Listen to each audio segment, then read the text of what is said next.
yes candidate waffe yali bulungi naye abakora nabo abamu babase nga omu ku bakuumi be abadde atambula naye ayitibwa Frank.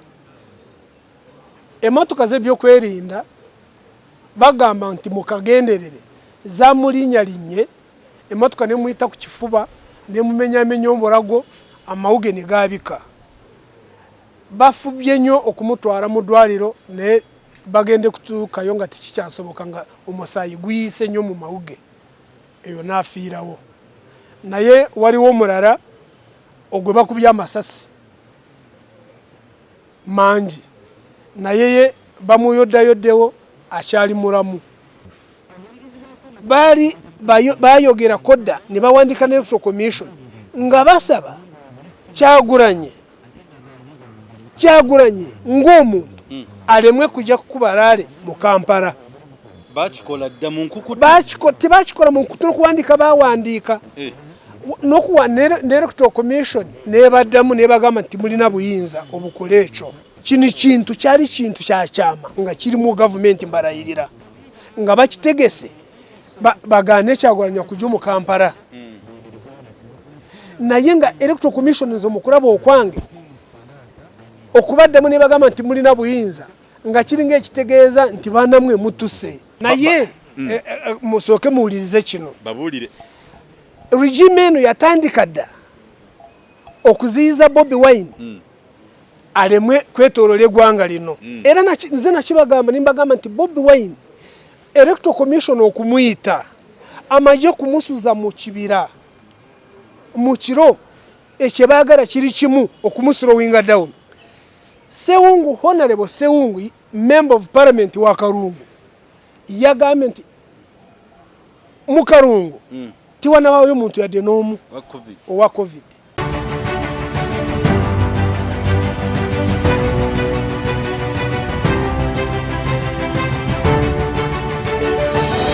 Bana Flashlight Channel Uganda tweyanziza mwebale kwekumira ku mukutu gaffe.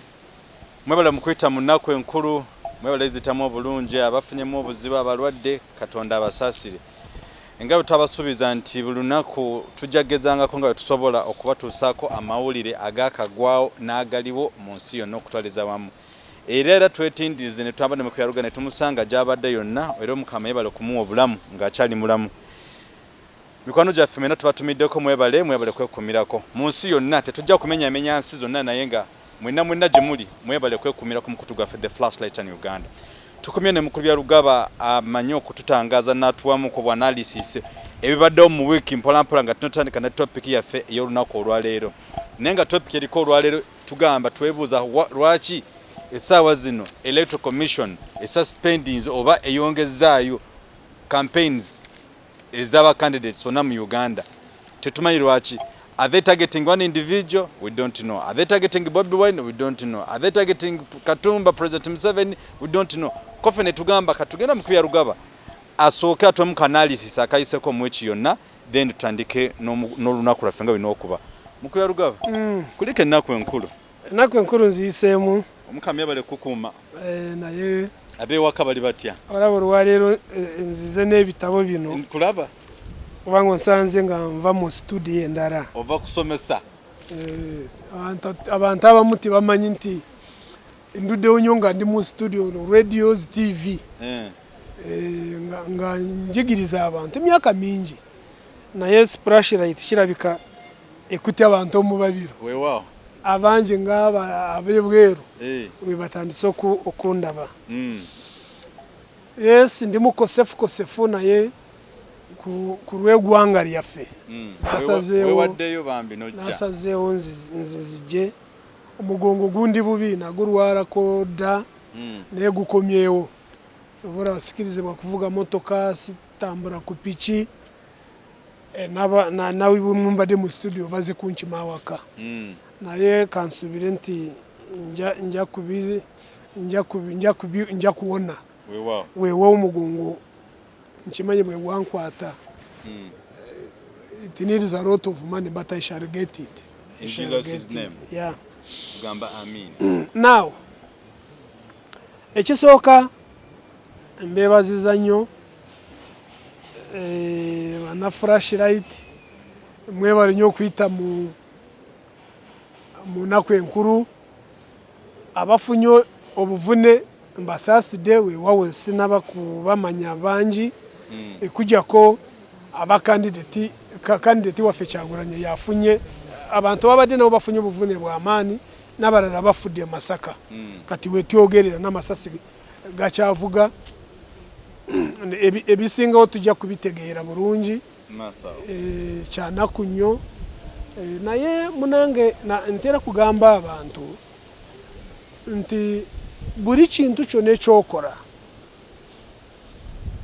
oba tori mu gavumenti oba ali mu gavumenti jjukira nti waliwo enkya kana akantu mukalaba kenjogera nga katono naye ke kasinza okutta ensi si Uganda yokka abantu bangi bwe batuuka mu buyinza tibajjukira nti waliwo enkya n'ekirala ekyengezaako kubagamba nti fuba nnyo ebyokola bano kati gwoba nga tori mu buyinza bwe bali bikkola ng'obeera musanyufu ontegedde ebyokola bano bw'oliba nga tori mu buyinza bwe bali bikkola beeranga musanyufu kubanga ekyokola ogamba nti kituufu nabali bwe bali bikkola leka kugiyita revenge kubanga mugamba nti byemukola bituufu naawe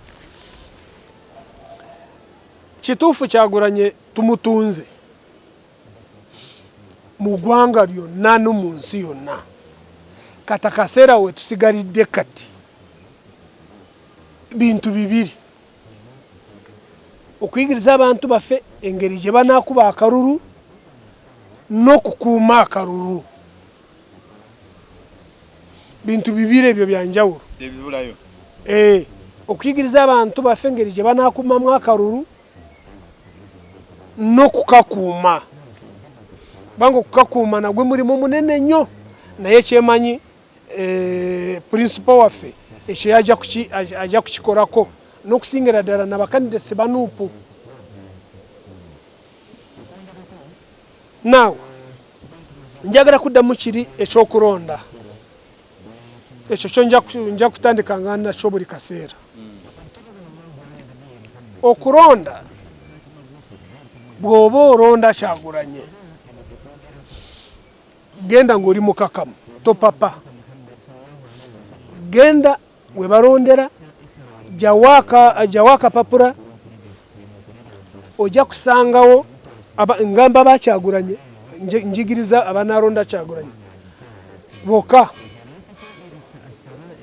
ojja kusangawo umbrella ke kabonero n'ekifaananyi kya kandidate waffe Kyagulanyi then osangewo n'amannya Kyagulanyi Center mu Robert then mu kabokisi wali bw'oba otiikinga akayini kabeere kampi leka kutiikinga akayini ne kabeera kawanvu ne kayitamu ojja kuba tolonze omuntu gw'oyagala Kyagulanyi kajja kuba kafu n'abekinkomo kiteekemu mpola wali makati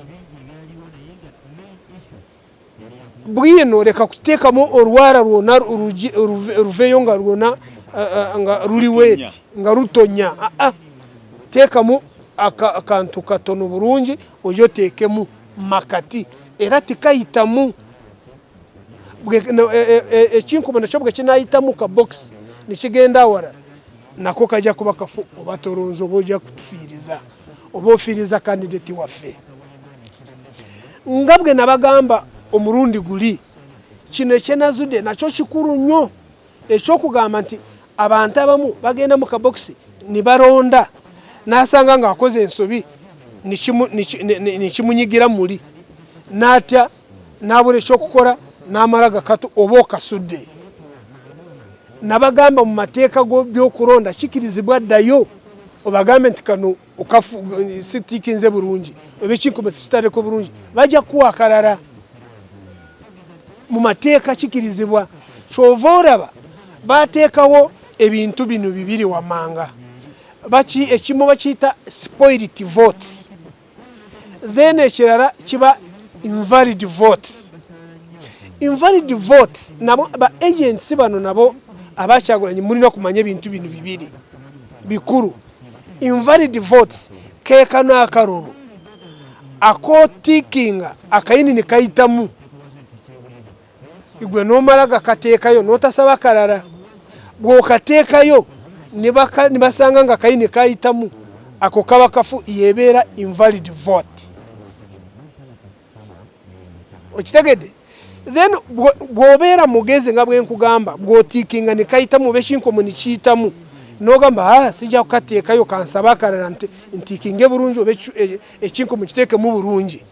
Bw'okazaayo kalakozizaayo nako kaba recorded bakawandiika kebayita spoiled vote. Ba agents obwe mulina kubumanya obuntu obwo buntu bubiri invalid ke kano ke bateekamu omuntu nga atikinze bubi naye nakateekamu mu box ngaloza atikinze naye nga kayiseemu iyo invalid vote kaba kafu. Then spoiled vote ke kali akozaayo ne bakuwa akalala kyovura n'ekigambo wekyava spoiled vote. Kati awo mutegedde nti mu mateeka gembagamba mwekire ekigambo tikyali baddewo akekaruke nkugamba okuzaayo nako bakawandiika mu kubala bajja bwe baba bakola accountability bajja kugamba nti spoiled votes ziri 5 invalid ziri 10 zino ez'abakandida ziri bweziti walinga bajja kukulaga n'obululu bwe baleese ku polling center awo era mulina kuba begendereza okukeera nga bwe baba n'abagamba mukeere ba agency bakyagulanye. Ekyo kintu kikulu ng'omu byalo banange ebyembagamba nduddewo mu bintu bino. Omu byalo abantu abamu basobola okujja ne bateekawo akabokisi kumpi nga kimu kyakubiri kijjudde obululu obwa one candidate.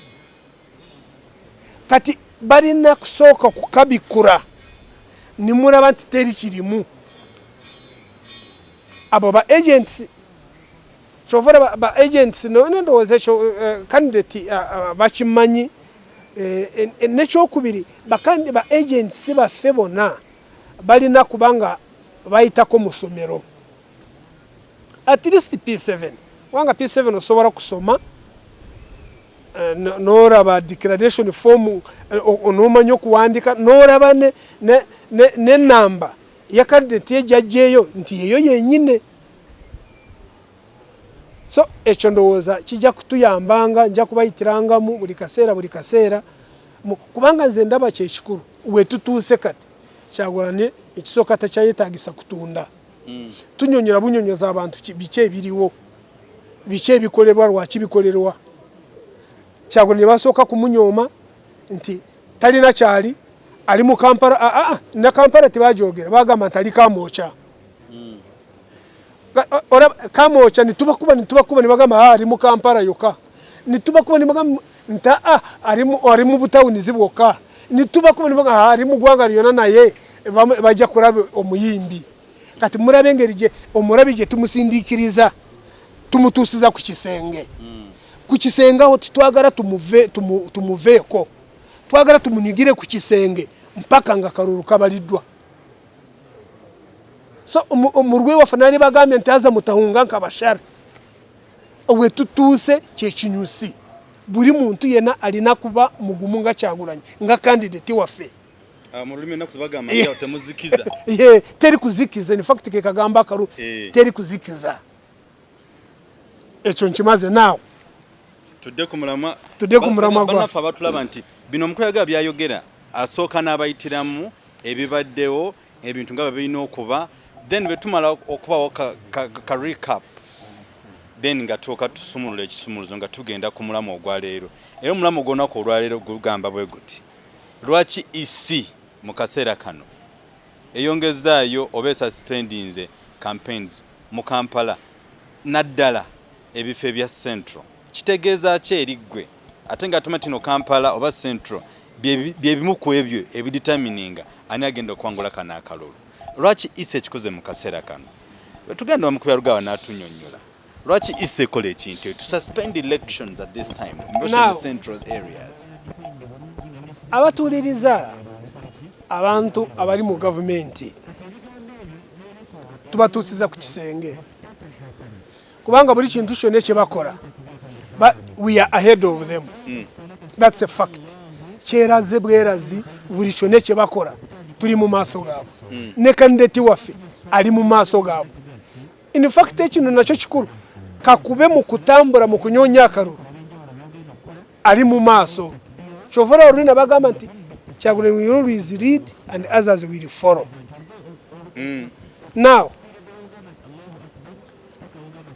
Electoral Commission yasazeewo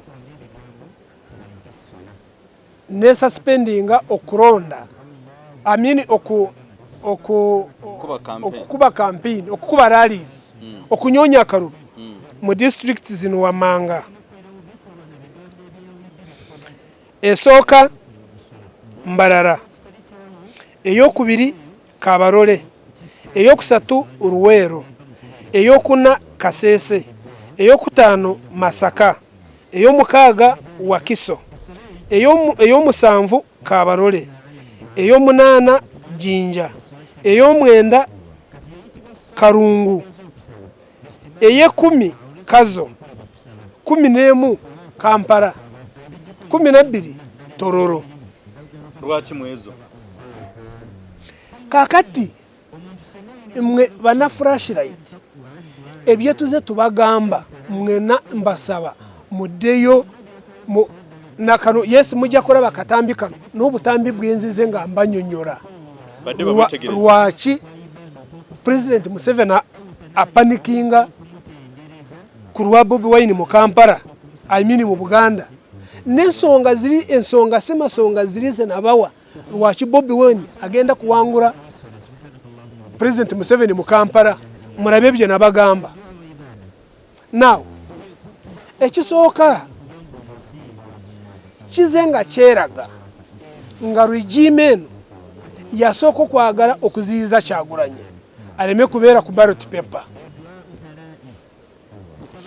Nitubakuba ebyo kumuziyiza nibirema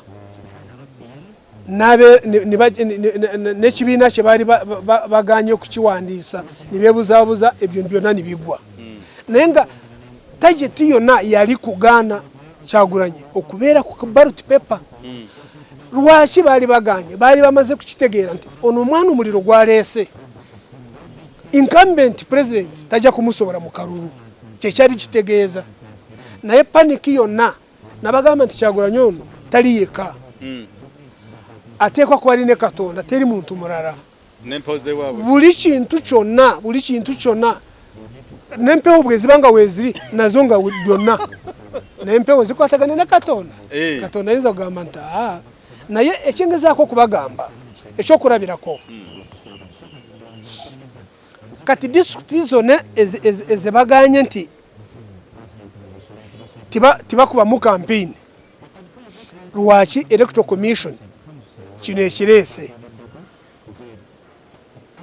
Ekisooka mu Kampala muno tulinamu RCC omu,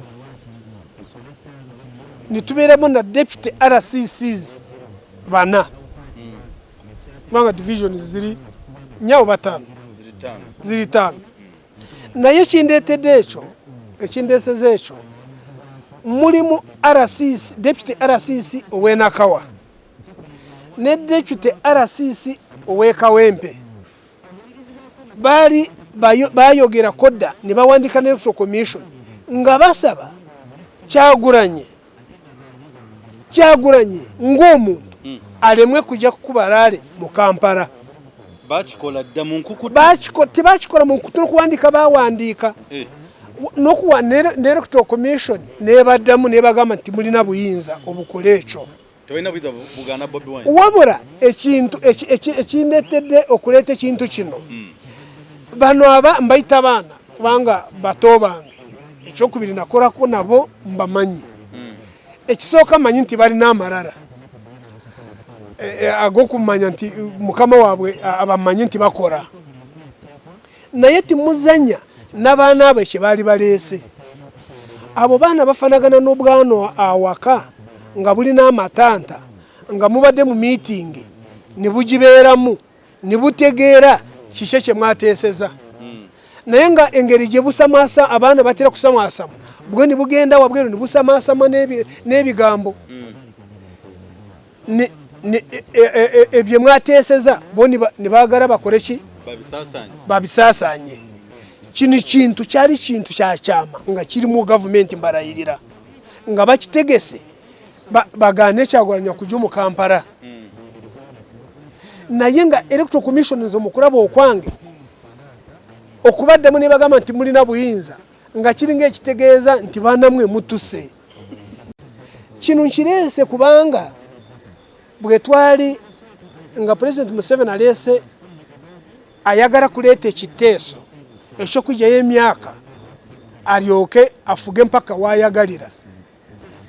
Ife abamu abali mu kampa emu eya Right Honorable Mama Mbabazi engeri gye yali mu gavumenti nnyo nga ne intelligence y'amaanyi ffe twasooka okukimanya.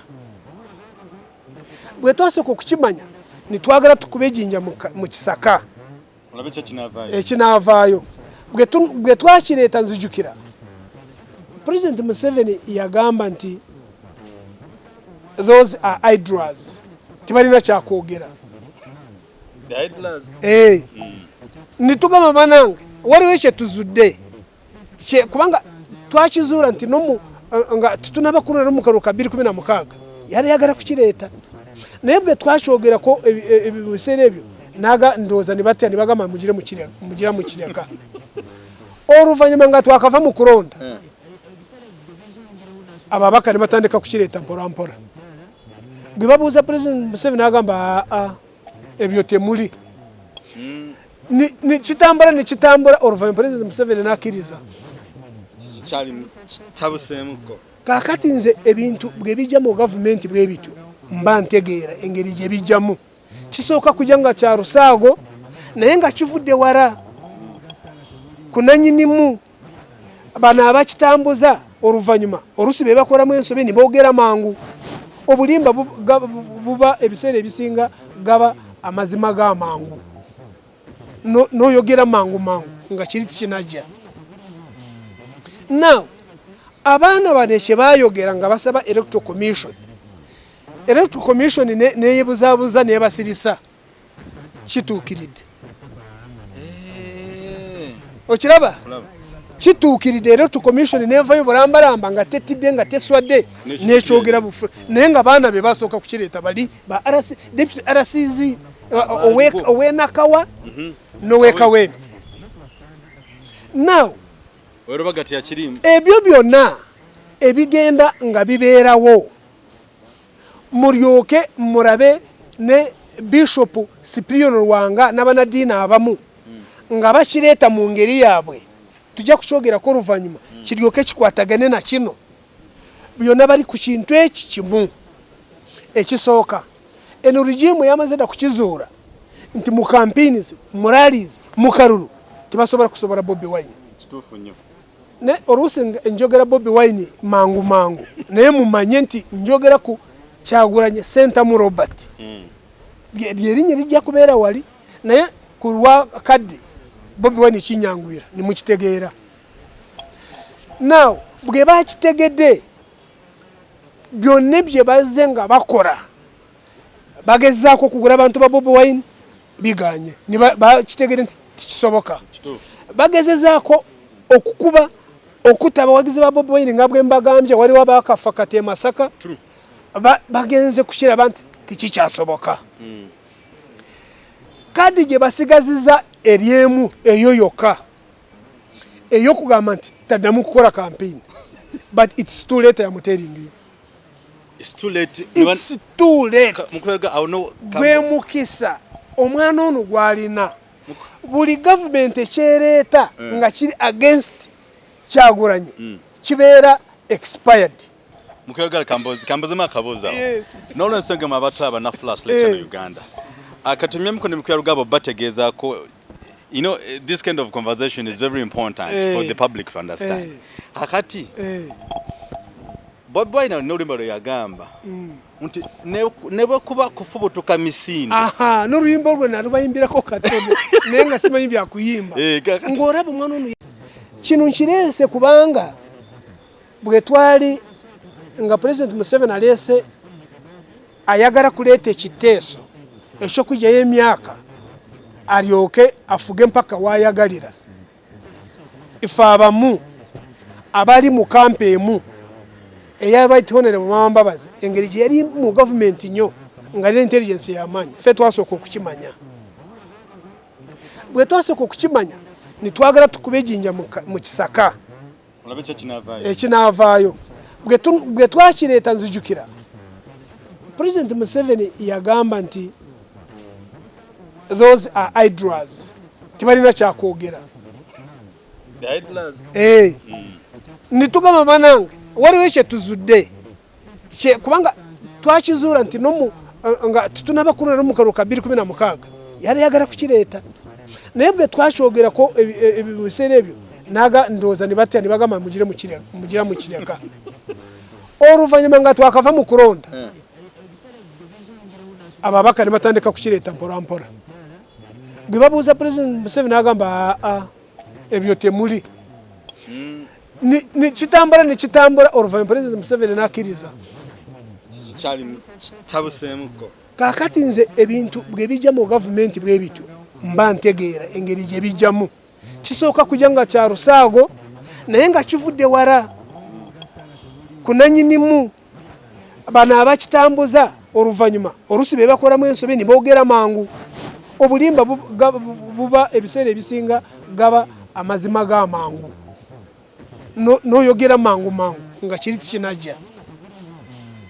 Now abaana bano kye baayogera nga basaba electoral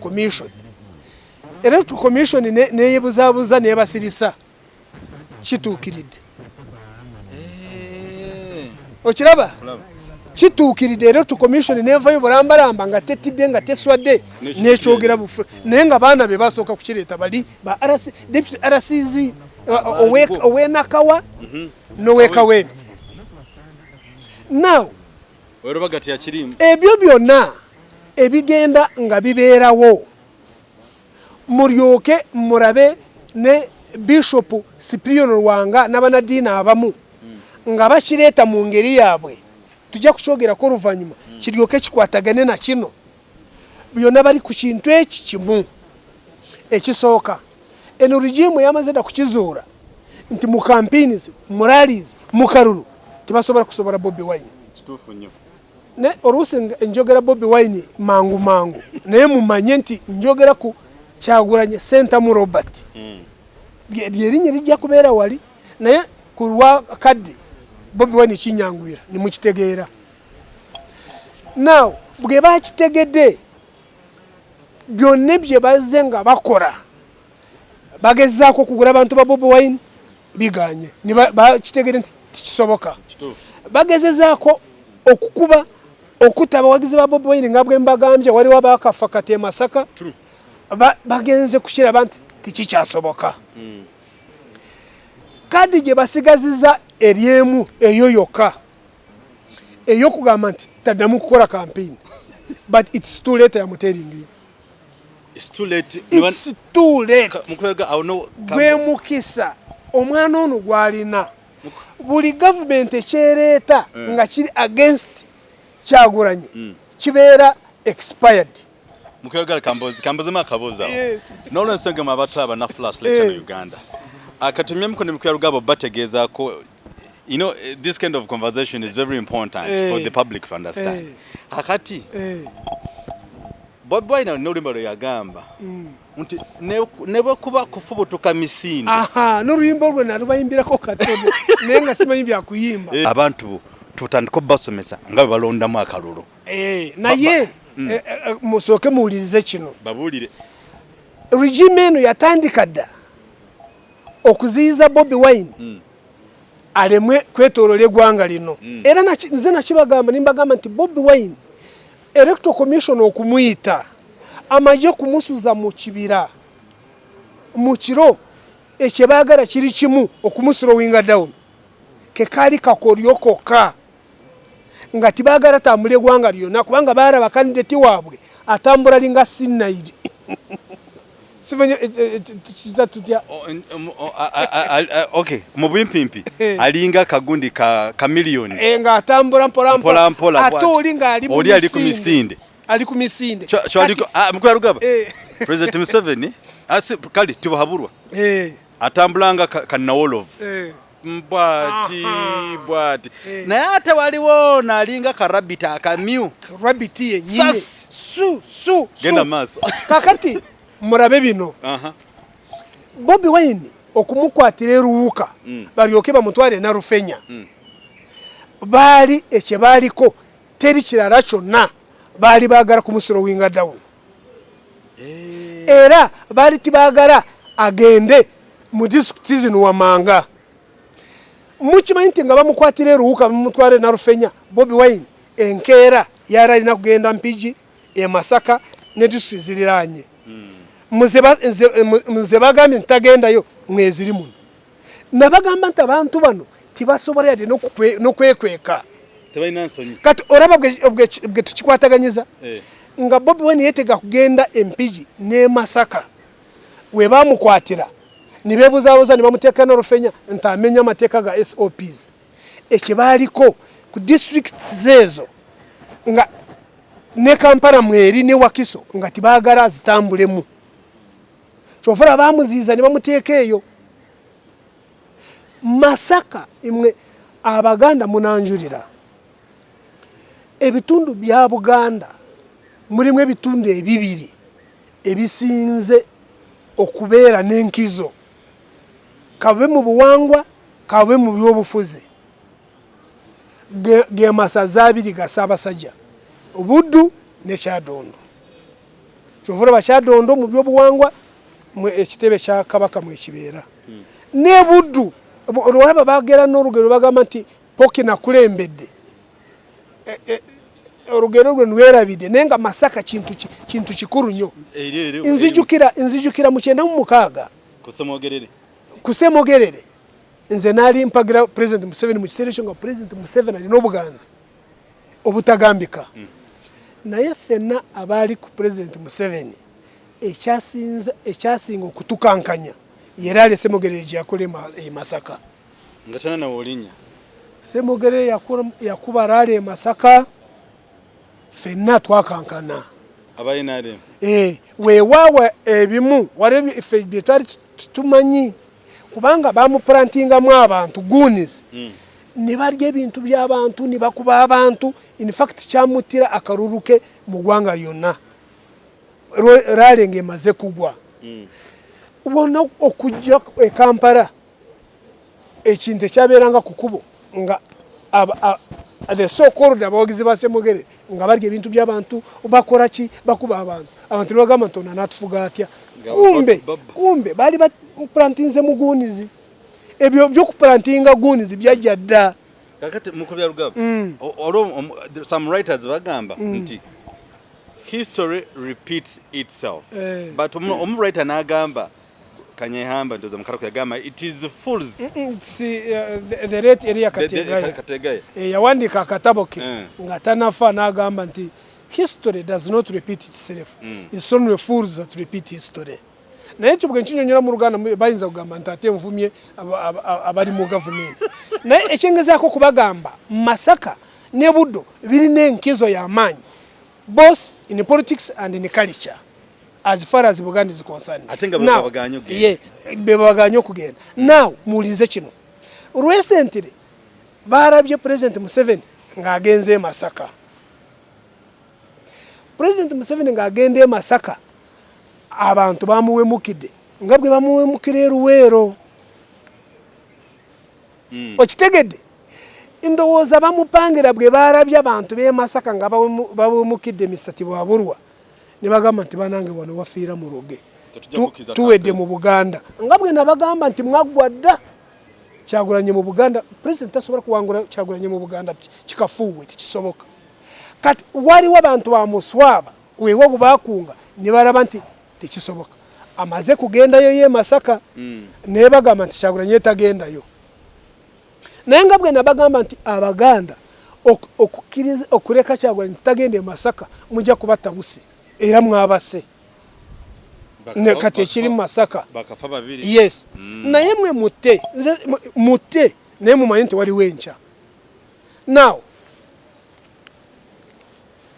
district sezo ziringa 12 bw'obaro oburuuro obulimu kino kikulu nnyo kye baagala okuttira Kyagulanyi bo kye balowooza oburuuro obulimu kati ekyokulabirako mu Kampala district mulimu oburuuro obusuka akakadde voters registered voters basuka balinga akakadde kamu n'emitwalo nga 2 Wakiso eje bamuganye ntagendayo nayo bwetyo emukono bwakwa yali nene bwakwa bagisazaamu naye bali bangi nnyo nga kati mukono baliyo emitwalo nga 33 Masaka nayo bwetyo Embarara nabo bwe batyo kati bwogata obururu voters abaliyo mu tulina emitwalo nga 17 sorry milioni 17 registered voters ojja kusanga kumpi kimu kya 2 kya registered voters baganye Kyagulanyi takubayo campaign wabula njagala mbategeeze kino President Museveni bw'abanga tagenze mu Kampala afiirwa ki President Museveni bw'aba tagenze mu Wakiso afiirwa ki kebe mukono President Museveni nze mukurabo okwange bapangiraye kubanga bali abapanzi bamaze kukitegeera nti mu Kampala President Museveni obwa atagenda mu kyo kyagwa agenda kukubwa flat Wakiso agenda kukubwa flat naye nga bakiraba obururu bungi nnyo in fact when I call research Wakiso ne Kampala zari zikora 11% of our registered voters. Wakiso ne Kampala 2 districts zokka yes ne abantu abamuti bamanyi nti Kampala ne Wakiso bwezibeera na millions nga 2.5 registered voters zisobola okusirisa obokwenkanankana na districts kumpi 20 kumpi district 20 eyo osanga district ng'erina registered voters nga bali mitwalo ng'ena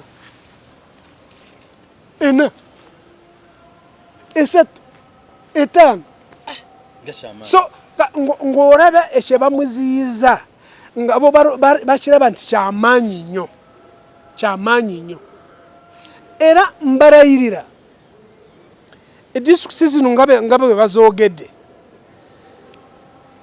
baroyazi baffe bwebanga tibagenze mu constitutional court kubanga turabamu emiwaatwa mingi kubanga minister wa Herese ye yali badde ng'ayita mu Herese Act na declaring na electoral commission bino ebyokola ye yali badde yogera electoral commission byeyogera Herese aba Herese bebadde babyogera kati bana ba Herese boni bakwata bukwasi ki ebiragiro ebivudde mu government naye weewawo bagamba nti bali be babibawadde naye okubibawa SOPs tutambulirako minister yayita mu mateeka kansuubire nti nakurunu yayiseemu naye ffe kitumulanga bwaki yasirise tayogedde kurunu nga luli yayogera n'abirekera electoral commission nebanga yekora SOPs now nze bino bwe byangudde mu matu district zino bwe zafulumye ku mukutu nimbiraba n'arabyemu district emu nga yanjawulo nnyo nga bagiyita Karungu district Masaka nimanya nti ndinayo mukwano gwange Honorable Sewungu naso kumugamba nti Honorable Wasibyota Sewu bulungi nga murabye ne covid eyo mbaraba mu district ze bagambye nti teri kubirayo campaign ne wamwe mweri na byarugaba olwanya koddamu Sewungu Honorable Sewungu nokuseka yasose kuseka nange ninseka nagamba nti owonkubiridde nakava kwogera ne omwogezi wa electoral commission Paulo Bukenya nchogera wano kubanga namugamba nti will quote you nagamba tiwali buzibwanga mukwano gwange. Sewungu, Honorable Sewungu, Member of Parliament wa Karungu, yagambye nti mu Karungu tiwanabayo muntu yadde n'omu owa COVID. Yambulidde n'eddwaliro eririyo ery'amaanyi baliyita Villa Maria nti nalyo teri mulwadde yadde n'omu. Ng'abuuza Bukenya namugamba nti mbino mwabijeewa. Bukenya naye Sewungu yangambye nti ne Bukenya yeekanzemu n'agamba nti Honorable engeri gy'oli ku ground kirabika bimanyi bulungi. Nga kikutegeeza bali bakute bukwasi ne babawa ekintu ne bakisoma.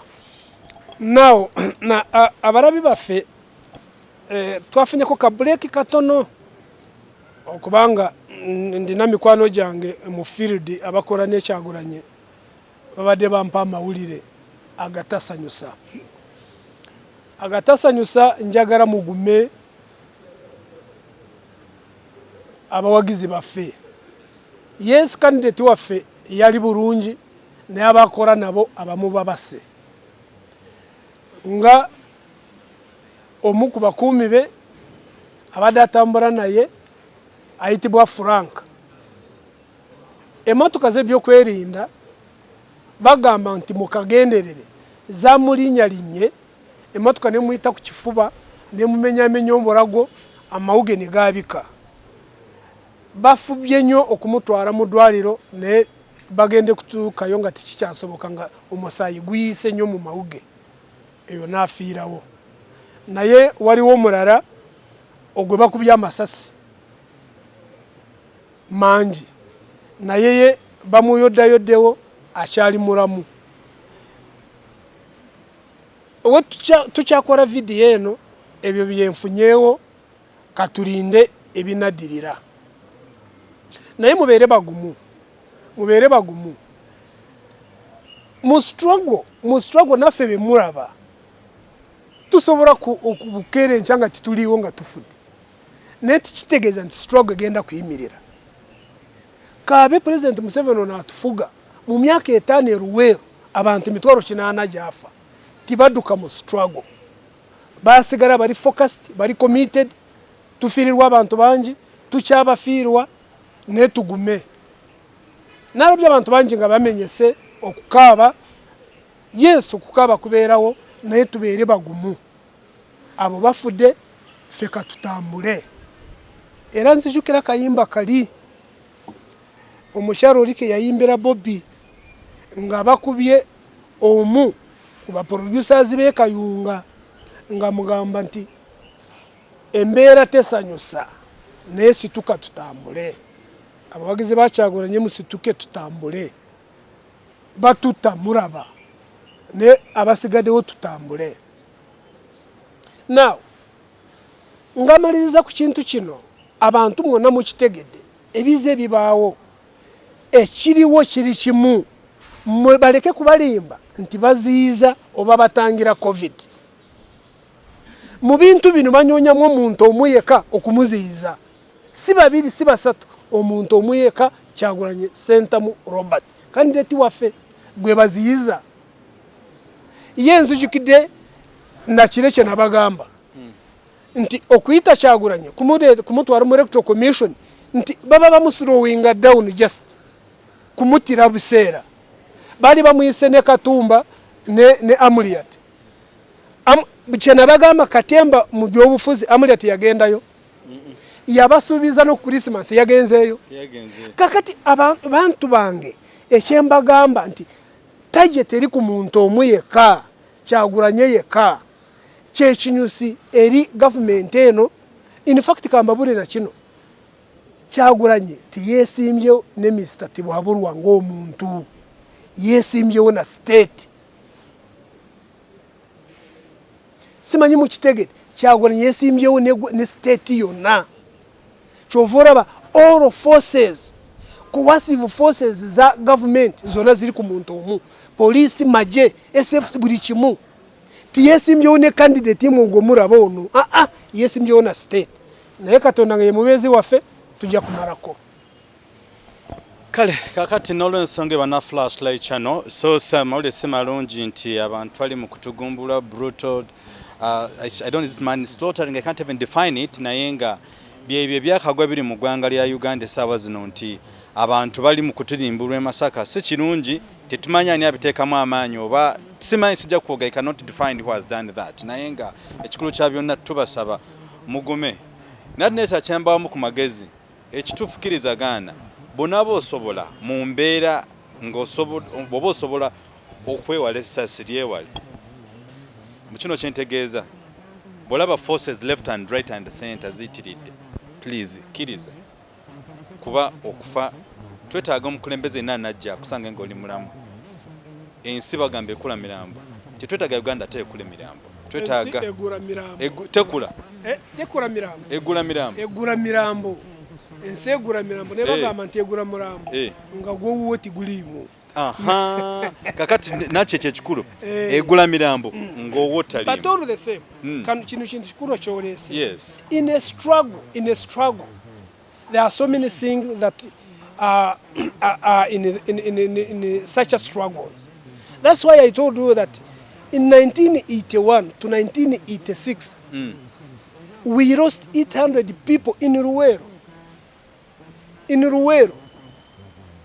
But the people who were fighting, most particularly President Museveni and his comrades, did not run away from the struggle. Simply because the other people were dying too much. That we are dying very many. Not at all. Struggles are like that. Struggles are full of disappointments, full of death. Name them. So in a struggle, you expect such things. They will happen, they will continue to happen, but what matters is to continue, is to be focused and committed to the struggle. That is very, very important. If you lose focus simply because somebody has died, you will lose the struggle. You have to move on. But carefully. That's the most important word. Yes. But carefully. Yes. Please, as you are struggling, be careful about your life. It's very, very important to save your lives and save the lives of the others. Ensi egula mulambo naye nga wotali so n'olwensonga eyo mu struggle tubeemu ffenna tusibale abalamu ndowooza kyekyo mukubya lugabo naye mawulire si malungi agali mu kwindayinda mu ggwanga esawo era kimalamu amaanyi naye tajeteryemu kyenakugambye tajeteryemu okumalamu Kyagulanyi amaanyi n'abawagizi be ebyo byonna bijja kubaawo nti mulaba ono tumuse you are the next. They are trying to demobilize his supporters. Yes. Naye nze mukuraba okwange nga idea yaze nga egoberedde change osobola kutta omubiri naye ideas tezijja kufa. So n'olwensonga mutukkirize tukome wano ku lwambeera eri mu kutambula mu ggwanga tunaffe tuli bennyamivu ebintu si birungi akuume mubere bulungi.